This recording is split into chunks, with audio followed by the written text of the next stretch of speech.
Andre Cacciatorian of Nesson.com with Matt Perino of UFC.com. We're in the Honda Center in Anaheim, California, where UFC 214 just wrapped up. Jon Jones recapturing the UFC light heavyweight title belt by defeating Daniel Cormier in the third round via knockout. What a fight it was. What a devastating kick to the head that gave Jones the victory. What did you think of the fight? I mean, Andre, you tell me that Jon Jones is going to be pretty much out of action for 2 years, and he's going to improve upon a performance like he had in the first time around against Daniel Cormier going into this weekend. I was like, probably tell you to, slow your roll a little bit. You did tell me to slow my roll. I said he was going to finish him. You were like, I don't know, but he did. He did exactly where I told you he would in the third round. I think in the first 2 rounds, he needed a little time to get his footing. He might have lost 2 rounds. The judges gave him the first round across the board, which I thought was pretty interesting. I thought it was a little bit closer than that. I thought maybe one judge would give it to him. But you know what? It's Jon Jones. I mean, the greatest of all time. He does it again. He just, even in the bad situations, and this is a big point that I made coming into this week, who is going to adjust in the bad situations? Jon Jones adjusted. He was losing. He was losing the striking exchanges. What did he do? He came out in the third round, composed, calm, and he got himself back in the fight, landed the big shot, and finished it. Yeah, and Daniel Cormier obviously very emotional after the fight. He was in tears. What do you think is next for this guy? He's 39 years old. Is he done? I would imagine that he's not done, and here's why. Daniel Cormier is a very competitive, ultra-competitive guy, and I don't think he's going to want to go out like that. Listen, this is MMA. It's a game of inches. It really is. I know it's a cliche, but you take a head kick, and it's going to be game over. Yeah. He was having a lot of success in this fight. He's still one of the best in the world pound for pound. He's one of the greatest of all time.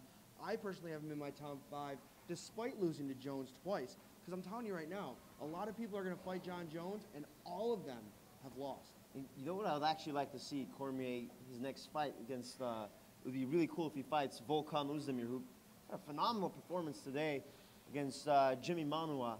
Just 42 seconds, ends the fight. I think he put his name, might be a household name now in the light heavyweight class. So that'll be a cool fight to see Oezdemir and Cormier. But for Jones now, he went out and he called out Brock Lesnar, who's still suspended. He's had his issues. What's really going to happen with Jones down the road? Well, Dana said at the press conference it's going to take a little while for that to kind of materialize. You got a guy out over in Sweden who's been chomping at the bit to get another chance at Jon Jones. Alexander Gustafsson is coming off the biggest win, maybe not of his career, but it was a big win over Glover Teixeira. And a lot of people thought that he might have won that first fight with Jon Jones. We need to run that back.